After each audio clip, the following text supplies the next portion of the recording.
ការទទួលបានអំណោយថ្មីបើអ្នកអាចនឹងគិតថាមនុស្សណាម្នាក់ជាមនុស្សអន់ប្រសិនបើភាសាស្នេហ៍របស់ពួកគេគឺជាការទទួលបានអំណោយក៏ដោយប៉ុន្តែជាក់ស្ដែងទៅវាមិនមានអ្វីទាស់ខុសទេដែលមនុស្សទាំងនោះជឿថាស្នេហាអាចនឹងត្រូវបង្ហាញឡើងតាមរយៈអំណោយដែលចេញពីចិត្តសរុបមកអំណោយមិនមែនជាវត្ថុស្លាប់ទេហើយបើតាមសម្ដីរបស់លោក Gary អំណោយគឺជានិមិត្តសញ្ញានៃស្នេហាដែលអាចមើលឃើញអំណោយអាចបង្ហាញពីអារម្មណ៍នៅក្នុងខ្លួនរបស់អ្នកចំពោះអ្វីដែលអ្នកកំពុងកាន់នៅក្នុងដៃតាមរយៈការនិយាយថាមើលណែគាត់បានគិតគូរដល់ខ្ញុំមែនឬនាងពិតជានៅចងចាំខ្ញុំជាដើមនៅពេលរើសអំណោយជំហានដំបូងអ្នកច្បាស់ជាគិតដល់មនុស្សដែលអ្នកត្រូវជូនប្រសិនបើអ្នកបានទិញអំណោយជូនដៃគូរបស់ខ្លួនញឹកញាប់ជាពិសេសអំណោយដែលឆ្លងកាត់ការយកចិត្តទុកដាក់និងការច្នៃប្រឌិតថ្មីផងនោះវានឹងមានន័យថា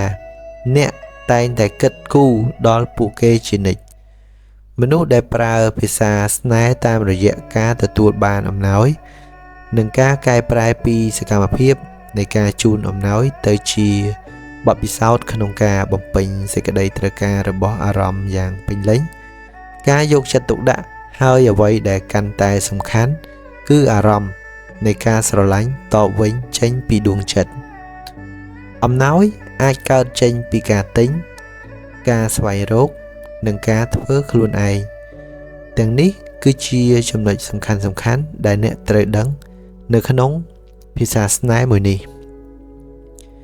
ការមិនមានប្រាក់គ្រប់គ្រាន់មិនគួរប្រើជាលេសនៃការខកខានជូនអំណោយទៅដៃគូឡើយគ្មាននរណាម្នាក់និយាយថាអំណោយត្រូវតែជារបស់ថ្លៃទេប៉ុន្តែវាអាចជាការជូនផ្កាសាមញ្ញដែលដុះនៅតាមផ្លូវឬតាមព្រៃឬក៏ជាប័ណ្ណជូនពោតូចមួយដែលមានរំលេចពាក្យថាបងស្រឡាញ់អូនត្រឹមប៉ុណ្ណឹងក៏គ្រប់គ្រាន់ដែរភាសាស្នេហ៍មួយនេះគឺជាភាសាដែលស្រួលរៀនជាងគេហើយអ្នកគួរតែប្រើវាឲ្យបានជាប្រយោជន៍សម្រាប់ខ្លួនឯងដើម្បីប្រើភាសាស្នេហ៍មួយនេះអ្វីដែលអ្នកត្រូវការគ្រាន់តែ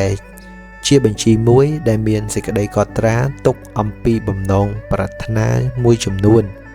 និងអំណោយសំខាន់ដែលដៃគូរបស់អ្នករំភើបចង់បានអស់ជាច្រើនឆ្នាំមកហើយលើសពីនេះអ្នកត្រូវតែមានប្រតិទិនថ្មីដើម្បីកំណត់ចំណាំព័ត៌មានអំពីគូស្នេហ៍ដូចជាថ្ងៃខួបកំណើតថ្ងៃខួបអាពាហ៍ពិពាហ៍ថ្ងៃពិសេសផ្សេងទៀតបើសិនបើមានការភ្លេចភ្លាំងវានឹងក្លាយជាការធ្វើបាបចិត្តដៃគូរបស់អ្នកទៅវិញ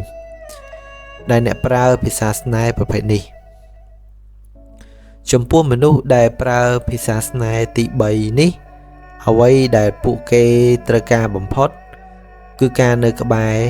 ពួកគេដើម្បីឆ្លងកាត់បញ្ហានិងការលំបាកជាមួយគ្នាត្រង់ចំណុចនេះយើងអាចនិយាយបានថាយើងខ្លួនឯងក៏អាចក្លាយជាអំណោយសម្រាប់គូស្នេហ៍បានដែរ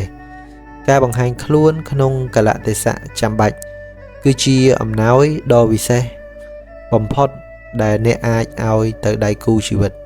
ប្រសិនបើភាសាស្នេហ៍ចម្បងរបស់គាត់គឺការទទួលបានអំណោយបាទវីដេអូរបស់យើងគឺមានតែប៉ុណ្្នឹងឯងអរគុណបងប្អូនទាំងអស់គ្នាដែលបានតាមដានទស្សនាបើសិនជាបងប្អូនចូលចិត្តវីដេអូរបស់ខ្ញុំបងប្អូនអាចធ្វើការចុច like និង subscribe ដើម្បីទទួលបានវីដេអូថ្មីៗបាទសូមអរគុណច្រើនសូមជម្រាបលា